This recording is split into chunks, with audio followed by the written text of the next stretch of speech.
Ladies and gentlemen, welcome to Dockside at the Bay. My name is Vinny, as always, joined by my co-host Kim, and we are here to talk all about the Emmy Award-winning web series, The Bay. Kim, how are you today? Doing all right, Vinny. Doing all right. Just trying to beat the heat that's happening here in Chicago right now, and Yeah, beat back the seasonal allergy thing, which kind of was kicking my butt a little bit yesterday. So, yeah, that makes total sense. It seems like Mother Nature has some fun to play on us because it gets humid for a few days, and then you get a brief reprieve, and then it's back to humidity. yep. But folks, we started out the episode as you saw with a 10 bell salute for Ozzy Osbourne, who passed away earlier this week on Tuesday the 22nd of July, and the one tagline being WWE Hall of Famer does not do him justice. He was a Rock and Roll Hall of Famer, fantastic singer, fantastic. He created Ozfest, he created Black Sabbath.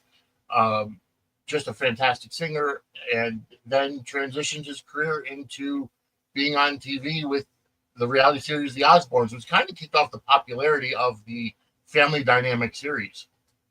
Mhm.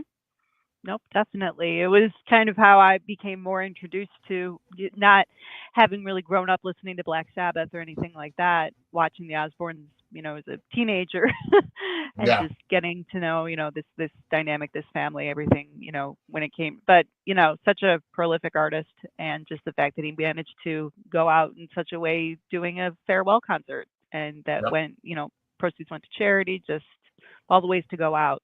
That's the way to do it.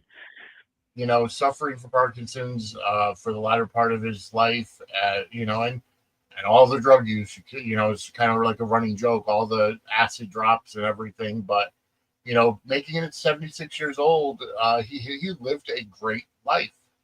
Hmm. Um, Yep. so, with that said, our condolences, our love, it goes out to the family, friends, and fans of Ozzy Osbourne, um, and especially Sharon, Jack, and Kelly, who became kind of household names because of the Osbournes. Hmm. Uh, so, I can only imagine what they're going through right now. But on the bright side, Keith Richards is still kicking. This is true. I think he's pickled. Um, but either way, do want to mention that this show today is being brought to you by our friends at W Energy. DUBBY. I'm not sure if you could actually see the logo on this cup. There we go. But Yep. you can check it out. DUBBY.GG. Use promo code Suds Media for 10% off your 10% off your purchase. They do not only energy powder, energy drink powder, but also hydration drinks, um, which is something that I love. But if you are a gamer and you're looking for jitterless energy to stay on your Call of Duty for 10, 12 hours a day and not get a job, that's your choice. But go ahead and hit up W Energy. Um, Fantastic flavors, and it's gitterless caffeine. It's made from coffee fruit extract, so it is gitterless, and you know what? That's a good thing. So check it out again.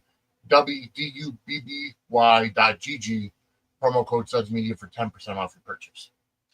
All right, so moving on to season 6, episode 2 of the Bay is kind of a continuation of last week's episode. Uh, More of a anniversary celebration. Hmm. Yep. Similar format. We had the flashbacks kind of start up at the top of the episode and then carry through, but we also had it intercutting with Liana and with Pete.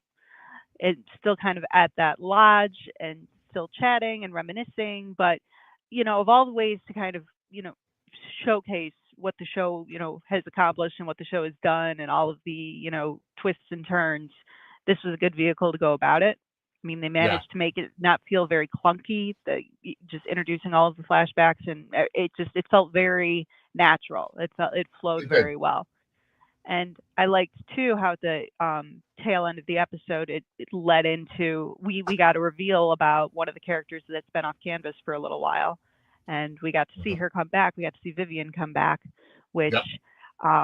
they had hinted at her and Pete's relationship, and they did some flashes to it, obviously, but being able to see her, like at the very end, it's like, yay, Vivian's back.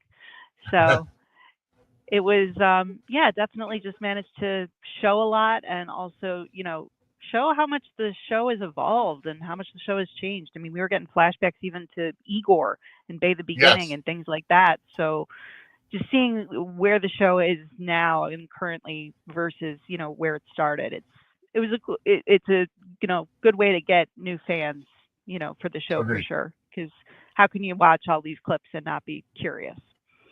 No, you're absolutely right, and I agreed. It was great to go back to Bay the Beginning to see clips of Brian, the wedding with Brian and Igor's reveal, um, but also going back to see uh, clips of Will talking to Vivian before Vivian and Pete's wedding, and um, and then just reliving a lot of the trauma that Liana has gone through by Oh yeah. on the same day seeing Lee get blown up. Um, so that we'll kind of get into that a little bit later because I do have a question regarding that whole scene. But either way, the episode started with Jack Madison, the father of Sarah and John Blackwell, and his rendezvous, so to speak, is being uh, seduced by John's wife at the time, Yes. and Yes. the whole affair that started, and then John walking in with a young Damien and a young Evan.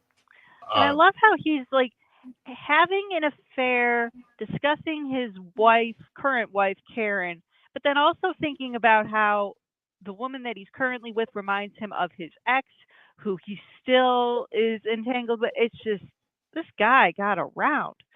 My well, goodness. I think he's talking about Melody when he says my Yeah, ex. but even when he says still was, is, makes it sound Yeah, like they're still kind of, it's all right, bud. You're just yeah. clearly you're just, I mean, getting around. regardless of anything, you gotta give him credit for sticking through until Karen's death with cancer. Um, True. you know, I, so yeah. I mean that's a typical politician's life, though. I mean, before became so prevalent, people would be in those loveless marriages because of Oh kids yeah. and to keep up the appearance of happiness. We do even get a little bit of background into, because Karen, they only showcase her a few times, like in the flashback sequences, obviously. Played by But the we get a bit of wonderful a, Carolyn Hennessy. yes, yes. And I remember too when they had the episode with sort of Jack's journey Yep. when we were seeing all of those flashbacks, play out in, for the first time, Yeah. and her just kind of shepherding him through just those scenes were terrific. But even I appreciated the mistress, well, Evan's, wife, just Yeah. kind of, or not Evan, but John's wife. Sorry, I Yes. can't keep my Blackwell straight this morning. Yeah. Right. What's going on? But even her describe, well, your wife is gorgeous and smart and it's like, yeah, because she's Carolyn Hennessy. Yeah. Kind of talking No. her up even Exactly. in the midst of them before they had the rendezvous on the pool table. So Right. And then then they cut to the clip of Jack in bed with John's wife and John walking in and seeing yeah, with everything. the boys, very Yep. unfortunate, scandalous sort of reveal there moment. But they go from showing a flashback of babies, little kids, to another baby, other babies being born, when they Yep. cut right into the flashback of Sarah, aka Paradise, Yep. being going through her traumatic birth experience for Pete and um Adam. Adam in this hut environment. I wrote down the date too, August of 1995. Yeah, So I that's was just when, gonna say that. Now I know why Pete is so brave. He's a Leo. yes. August 12th.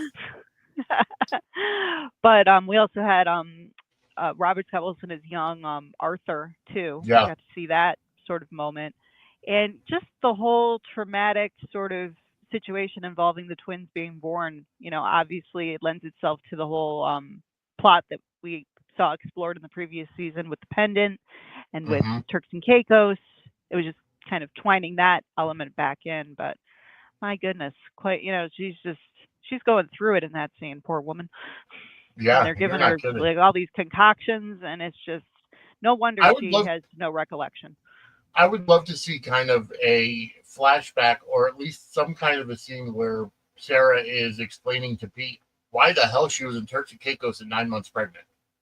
You know? That would be a good, sort of way to, because it's kind of they drop us in the middle of like seeing these kind of flashes to when Pete was born and everything, but we don't necessarily know why she was there. It Right. hook up with our, Artie was there too. Obviously, they're together. Maybe they just met on the island, and then just 9 months later, here we are. But kind of an odd, Yeah, sort of. We don't really get too much in way of lead up to that, and I kind of wish that we saw a little bit more of it I agree.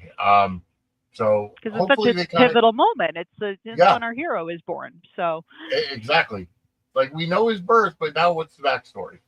hmm Because we also know that Pete ended up getting adopted until Sarah, right, I guess, remembered she had a baby and went out to find right, him, and she didn't realize she had twins. So that's a whole other yeah. mess. Whatever they had her drinking out of those the shell bowl sort of Yeah, situation, it clearly caused some uh, mental some brain fog. So, yep, exactly.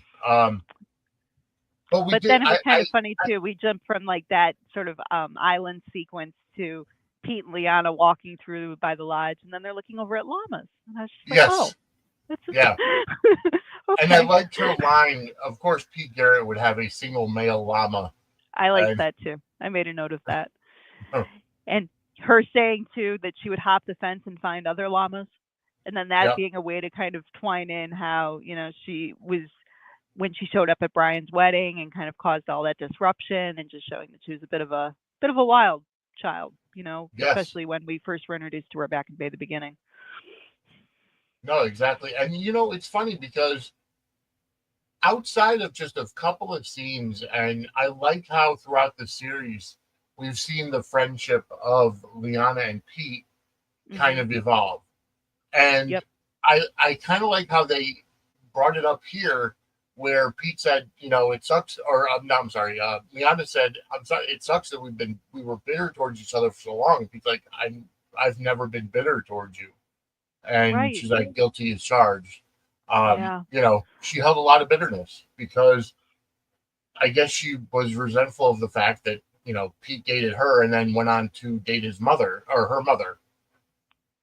Yeah, I mean that would sting a little bit. Yeah. But showing their relationship and how it's evolved over time and just showing them because it's such a linchpin for the seasons of the show that we've seen thus far. Those Hmm. two dynamic, like they're her side, all the characters that she's involved with, all the characters that he's involved with, and their relationship, and it's just seeing them in a place now where they can walk around on a lodge and have a Yep. glass of wine together and just kind of reminisce and talk about the past, and seeing them in relative states of calm and not submerged in drama. It's nice to see it, and it's nice to just showcase through the clips like how that relationship evolved and where they are now versus Yeah. where they were, which was a little bit chaotic. Yeah. No, exactly. And it's really nice. And of course you see the chemistry between the two characters where Hmm it almost feels like at any point in time they can start kissing and making out or whatever, but it Oh does yeah. show it shows the maturity, I guess, of the two characters now as Yep. as leads, as adults, that they're not going to just hook up because there's a spark of interest there. Very true. And it's nice too because they do show, even though within the flashback structure, they did manage to kind of, and I appreciated this, how they referenced Will, and then Yeah. they tied in Will with Vivian, her absence, and Yes. then we kind of used the rest of the episode as a way to kind of reintroduce Vivian and bring her back onto canvas, which Hmm. I thought was really clever because and also we got to see like I just when Liana learns that Vivian was in Cleveland through Pete, Yep. and Pete is so calm when he says that. He's just like, "Oh yeah, she's visiting her ex in Cleveland." Well, not The ex, but someone who's friend. been in Yeah. love with her for a considerable amount of time. And he's very calm, very zen about the whole thing. And Liana just immediately, your wife took off to be with my Will. Mm-hmm. Like, he has a huge crush on her, all of this, and she's just ready to like kind of go off. But Pete manages to just kind of diffuse the situation, just be all, everything's cool. We talked. It just shows that him and Vivian have just like, even though she took off and disappeared, they obviously reconnected, and there's still like a level of trust and maturity there in their relationship. But I just appreciated how they managed to just, use the flashbacks to twine in that plot point and then get to the very end and then have the big reveal with Vivian showing up. And it's like, oh, we missed you. Yeah, no, exactly. And it was really, really great how they ended up just combining, intertwining all the stuff. And I like the devices they use because it's just a conversation, like any old conversation that, two friends can just be having to reminisce for whatever reason. Yeah. And it just didn't feel clunky or, right. Just exposition filled, or we're explaining this because it's been so long. The way it just felt very natural. It flowed very well, I thought. It did feel very they were two friends just kind of, reminiscing, catching up, and even, referencing, they were talking about, more recent episodes, the ones that took place in Belgium, and talking about Steve, obviously, because of course he has to come into play at some point, all of his, evilness, and bad, misdeeds and everything. Liana's little line, I thought my life was a soap opera. I like when they get cheeky like that and have the little, Well, it was great when Liana said the first time I ever met, John Blackwell, he was punching the lights out of Steve Jensen. Yep. That was something I'd kind of forgotten about even, but that's true. Yeah. That was one of their first interactions. So it's cool even to be able to see that again and just be like, and if you're in a fighting kind of mood, the best thing to do is to have some WWE merchandise. Ladies and gentlemen, Suds Sports Social Media is an official affiliate of the WWE Shop. Whether you want merchandise from the original Tribal Chief, Roman Reigns, or the Hall of Famers, the New World Order, or from WrestleMania itself, scan the QR code on the screen or go to suds-media.com/wrestling merch, and it gives us a commission to help our show. So check out WWE Shop using our affiliate link. If you're feeling in a fighting mood like John Blackwell was, and he said it from the very beginning, that from his very introduction into the show, John Blackwell has been a very intense character. Oh yeah, coming in hot. Sure. And then Pete tells her about Belgium and how he kind of snuck it. They snuck into his hotel room there and held the gun on him. And then Pete kind of backtracked and says, you know what? He's actually one of the good guys. Yep. Because his, character journey went from, like you said, very intense, chip on his shoulder, very bitter.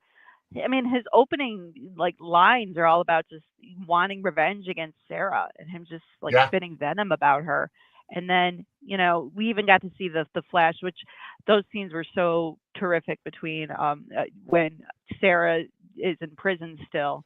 And he comes to go and visit her, and they just have that sort of intense confrontation about Jack, and you forget wait, they're siblings, and they're there's all this stuff going on, and just such well acted scenes, but just showing how that relationship has evolved to the point that he was the one who helped them reclaim their family fortune, and he was there to all because of with Damien and that whole situation and Marley, and it just thinking back on all that history and then seeing that character's kind of journey going from the intense bad boy to international man of mystery, one of the good dudes.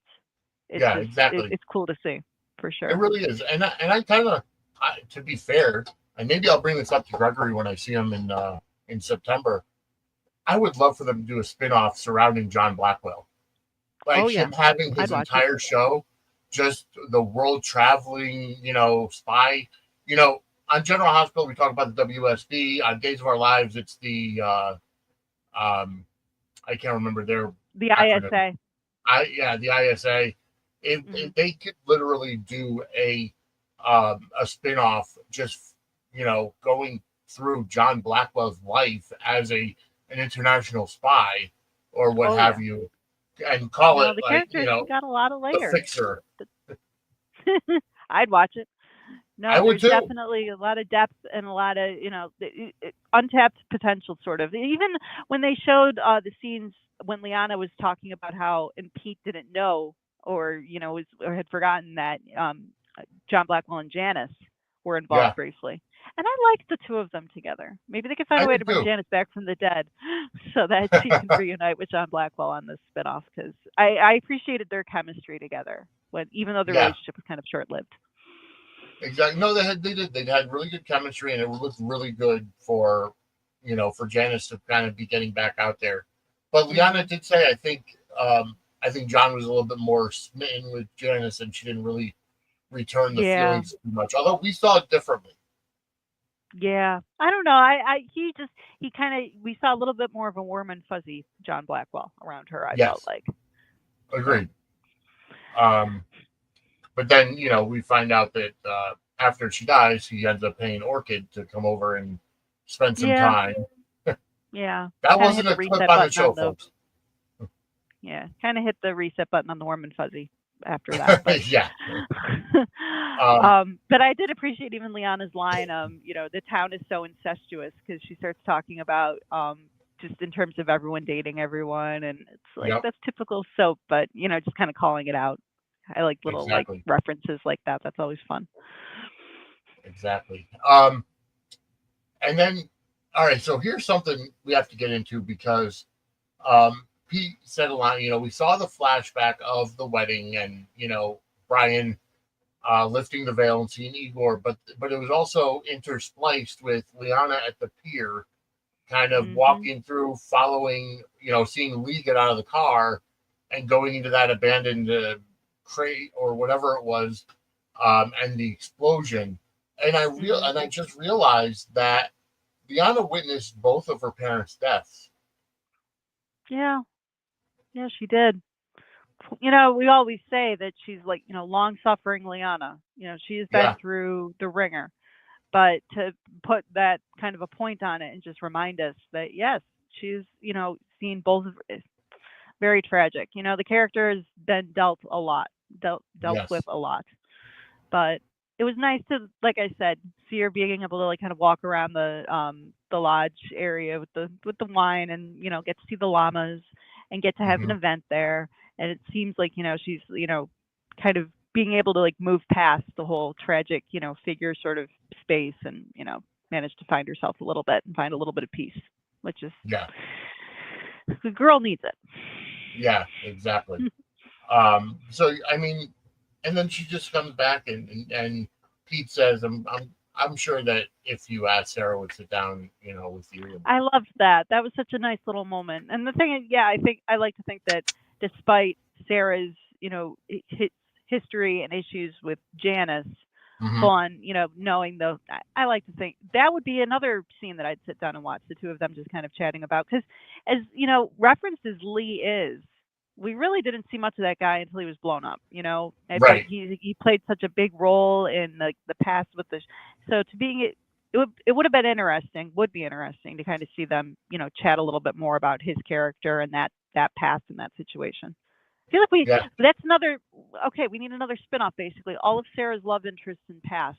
Let's do a deep dive into that. Figure out the whole Paradise thing. Figure out the whole Lee thing. Because we get little tidbits of it here and there, but it's like, she's got some history. Let's see some of it.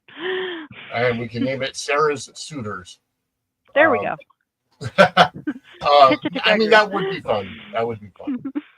But if you're having problems with your suitor or your relationship, we've got somebody that you could reach out to that will help you with all things about your sexual life. Are you having problems in the bedroom? Are you having problems with your sex life? Well, I know just who to talk to, and that's Lori. CoachingByLori.com is where you could set up voice, video, or text sessions to talk about sex, to talk about intimacy, kinks, fetishes, taboos, fantasies, or your sexuality. you could talk about coming out and what to expect when you come out. Lori is a sex therapist and talks about your sexual health. Lori's offering all new clients 20% off their first session with the coupon code WELCOME. That's coaching by Lori, LORIE.com. Coupon code WELCOME, WELCOME, for 20% off your first session. All right. So, well, we know that Pete and Vivian don't have any problems, now that Vivian is back.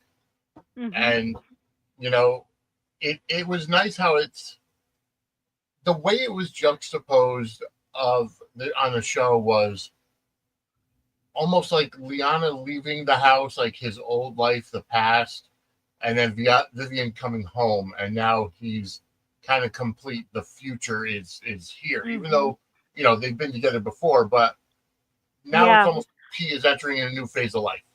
Yes. No, I agree. It kind of shows like, evolving from one relationship into the next, and they did it so seamlessly, and it just having her return and show up, and then them cutting back to even just particularly steamy love scene between the two of them, but just kind of reminding us that hey, these guys were around too, and now we get to see them in action for the duration of the season, and now that Vivian's back, so yeah. No, the way that they kind of did that was very seamless and well done. All right, so the one thing I do want to dive into is Liana asks Pete if he talks to Brian every so often, talks to Brian or sees Brian or whatever. And Pete made a comment, no, I kind of look after his two daughters, we FaceTime or whatever. But see, here's the thing, because they're trying to say that Charles Shaughnessy's character, I keep forgetting to, his daughter, the one that was blown up with Lee, is the mother of these two girls. Did she have the kids before she was blown up? I mean, I'm assuming that's what it is, but I would like to know more of that story, because it almost seems like a rewrite, but yet they reference the explosion, in this episode. It does feel like there's a little bit of a retcon at work with that whole situation, because like you said, she must have had those twins prior to her whole rendezvous in the States with Brian and that whole situation. But it sounds like she was in a pretty rough place with getting I mean, when we are introduced to the character, she's tied up in a shack and hooking up with and there's a lot going on. So you kind of wonder, it's like, okay, so what, you had some kids and now all of a sudden you're kind of caught up in this crazy, I appreciate them wanting to twine in that sort of history with Charles Shaughnessy's character, because his character, just kind of, fades into the background after the beginning.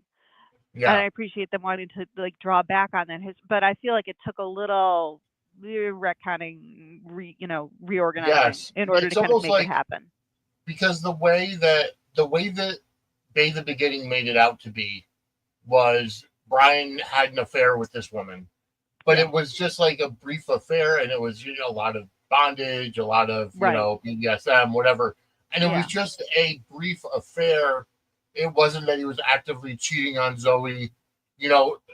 When they now with the twins being introduced, it's almost like they're retconning it to the point of she was an ex-girlfriend. They had a brief re-hookup, fling, affair, whatever, before she died, but there was no mention of it before. There should have been some dialogue. Hey, I'm trying to raise your daughters. You're not here, whatever. Yeah, it's a little murky. It's a little murky, but if you think on it too, back when they did Bay the Beginning versus when they probably introduced the twins, that's a long stretch of time. So them just deciding to kind of twine back in that history, but not really dig deep into it, it makes sense. I've seen worse retcons play out on soaps, and worse, kind of sins when it comes to just introducing characters or long lost children, make it, you want to introduce these characters and make it convenient and also twine in the history. It's a little murky, but we can kind of let it roll off our backs a little bit, because I do appreciate the story with the twins kind of getting to know the history second, through Brian, them still keeping that connection in place and still Yeah. referencing that character, even though, he's languishing away in prison for a crime he didn't commit. And I have to say, after they show Vivian and Pete making love and everything, they hit the credits, but then they had a nice music video montage after the the initial credits, and I had to look up that song because Yeah. well, the song was beautiful. It kind of showed a lot of the couples, a lot of the relationships in Bay City. The name of the song was "End of Time" by Elizabeth Lake. The song is not even on Apple Music. Like I had to Shazam it, and that's what I came up with. But the song was beautiful. The video was great. Just kind of going back over the 10 years of the Bay. Yep. No, good little highlight reel montage. You gotta love a good montage. Of course, absolutely. But then now we're getting set up to get kind of back into the swing of things with next episode, going into episode 3 of season 6, and yes, we're going to get back amped up because I've watched all of season 8, but either way, I'm getting amped up because now it's kind of getting back into what made the Bay famous. For sure. Yeah, it's definitely gonna start kicking up in terms of the drama again and seeing it. But it was nice getting kind of a little recap. And I when it comes to flashbacks and when it comes to things like that, I mean, that's how, and montages like the one you just referenced. Yeah. In the past, when I've watched soaps, they show a good couple montage and they show old clips and they show stuff set to music. It will draw my interest like that. It will make me very curious. It'll be like, ooh, these guys look like they have a really cool story. Ooh, hey, Yes. that clip looks dramatic and exciting. I want to go back and see this now. I want to see what happened. And with the current soaps that are on, that's a little bit difficult, but at least with the Bay, you have the option to go back and check out what you missed, and you can go back and watch those earlier seasons and watch Bay the beginning and just see these different moments, because you'll be damned if you don't get curious after watching episodes like these where there's all this stuff happening and you're just like, ooh, I swear, I want to check this out. You look back in history and SoapNet and all these other things were just way before their time. If they came out now, like I know obviously with Days on Peacock, even for the most part YNR and B&B on Paramount, you have a limited amount of their backstock. Like Days does not have very much. Yeah. I mean, I want at to say one maybe point 2 seasons. Yeah. At one point there was, back when Days was initially brought over to Peacock and they were making that move, there was a rumor that they were going to try and have feature old episodes and have those accessible for folks through Peacock, and that hasn't been the case. I mean, if anything, I think that they have the prior season, and it sounds weird to say soaps have seasons, but they they have the previous year and then current episodes, but nothing beyond that, which and then I think does a bit of a disservice, because if they have, I'm not sure about the other soaps, I can't speak for it, but I'm pretty sure that with Days, all of that footage still exists. It's still Corday, everything, like, so why release it already, bud? Come on. Well, I mean, it does cost money to digitize everything because everything coming from tape and film. I know, but come on. No, but I agree with you. But even General Hospital, General Hospital has that fast channel that's on ABC.com, and I think it's on Roku and some other places. But it's the free ad-supported television. So there is a channel that's literally just General Hospital 24/7 showing older stuff, not very old, maybe a decade if that. But even so, it's if you it's harness, a good way to lure in other because people will be curious. They'll be like, oh hey, this clip is a little bit older. Let's see what these characters are up to now, and vice versa. I mean, I know that a lot of the media companies are hurting for money. I mean, we see that it's going on all the time. Paramount Plus just cut Stephen Colbert for financial purposes, but then they signed a $1.5 billion contract for the rights of South Park. So who knows? And South Park came out I with think a generates more bang money as a anyways. result. Yeah, no, South Park, definitely deciding to show why they are still still relevant and still, worth the big bucks in the episode that just debuted. My point is, if they were to monetize the libraries of the soaps, I mean, think about Days for over 50 years, Y&R for over 60 years, I think. General Hospital for over 60 years. Bold and Beautiful is only back to the 90s. But if you monetized all these things and somebody... I feel like D&D has been on so much longer, but it hasn't. When you said the 90s, I'm like, oh my goodness. But you're right. 99, I think. Or no, 91. Oh, wow. I'm sorry. It was either 89 or 90, something like that. But if you just had somebody come in and say, listen, I'm going to give you X amount of dollars for, the rights to your soap library. If somebody went to ABC and said, listen, let me buy the library of All My Children, One Life to Live, and General Hospital, I mean, just that alone would give you hours upon hours of entertainment, daily. And just put it on like, a soap streamer or, whatever. SoapNet, I mean, if I hit the lottery, that's what I'm doing.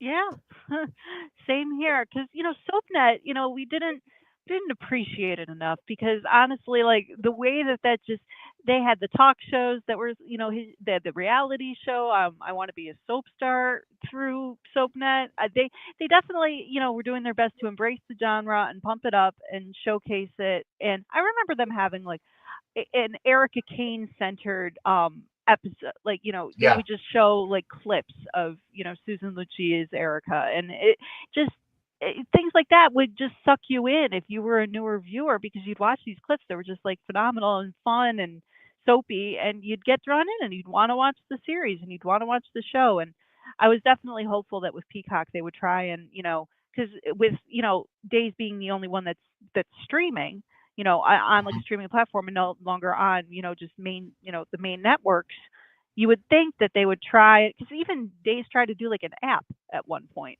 and they were trying to embrace, you would think that they would try to do like, even like super couple collections, like show like why Patch and Kayla were like amazing, or showcase Bope prior to like them like making a company, like string together a bunch of like episodes and make them collections and just kind of to showcase these characters that are still on canvas, something, because learning that history and seeing it happened with watching even these flashback episodes with the Bay. It's just it gets you interested in these characters. You want to see where they're going to go next. You get curious about their history. You get it explained to you, and then you want to know more. And that's just, I mean, that's how I got into the genre. And I feel like the other soaps should take note of this if they can. I think what it needed was streaming, because I mean, if you think about like SoapNet, it was a 24-hour network which showed stuff, but you couldn't pinpoint exactly what you wanted to watch. Like I don't know if they had DVR or not a DVR, but on demand, and like a catalog of on demand stuff or whatever. But if it came around now and they did, the soap streamer, and you just had all the catalog of shows, and it would take an investment, but if you did that, you'd be, you would get a pretty, I mean, hell, they have horror, Shudder for horror movies, and what have you. I can't imagine that getting the rights to, let's say, One Life to Live would be too expensive. I mean, it's a net positive for Disney because it's sitting in the shelf somewhere or whatever. For sure. Yeah. And then whoever buys the rights is the one that has to digitize it. So that's kind of their expense. But there's ways to go about doing it if they really wanted to.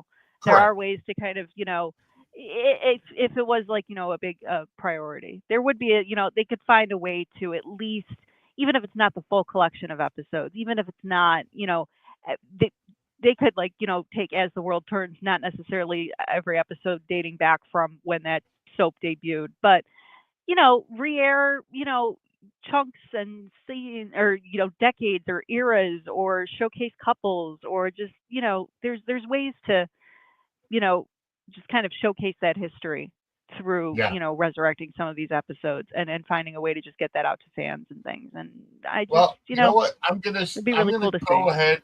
I'm gonna go ahead and call Disney and find Yep. out how much it would be to buy the library of One Life to Live, and then I'm gonna set up a GoFundMe and see what how many people Set want it to up for all donate. my children too. Come on, don't leave Yeah. my childhood soap out in the cold. Yeah, we'll go ahead. I'll find out the price and then set up a GoFundMe. And if you want to help out, go right ahead. You could help out, and we'll get a There streamer we go. started. There we go. But anyways, Good folks, plan. I just want to say that, reminiscing about the past of the Bay has been great. But next week it's on to new episodes. And I want to thank you all for tuning in. It's been fantastic. Kim, where could everybody find you?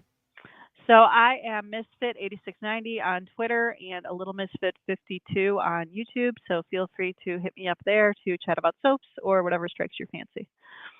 All right. And I am at Vinny Suds on both Twitter and Facebook. At Suds Media is our network Twitter account. But you can find us everywhere. Go to our Linktree and look up Suds Media. That is where our Linktree is. All of our sponsors are there, including Set App, W Energy, What the Fudge, Homemade Confections, 1-800 Pack Rat, and more. So check that out. All of our affiliate links are there, especially even our link to our merch page is there. Linktree, Suds Media. And then check it out. And as always, go to suds-media.com for everything that you need. And go ahead and hit that like button on this video. Subscribe to our channel, youtube.com/@suds-media. And then go ahead and leave us a comment. Just help us grow. Definitely hit that notification bell so that you can get notified anytime something comes on this network, whether it's soap opera related or wrestling related. I was on actually on Wednesday night after Dynamite. I did go ahead and join John Anthony from Church Out Sports for a brand new show, AEW Dynamite Deep Dive. It went on for over 2 hours last night, and I was dead tired by the end, but we broke down last night's episode of Dynamite. So check that out. And folks, we are out of time. So for Kim, I'm Vinny. We will see you next week as we sit dockside at the Bay. Have a great day, everybody. Take care, everybody.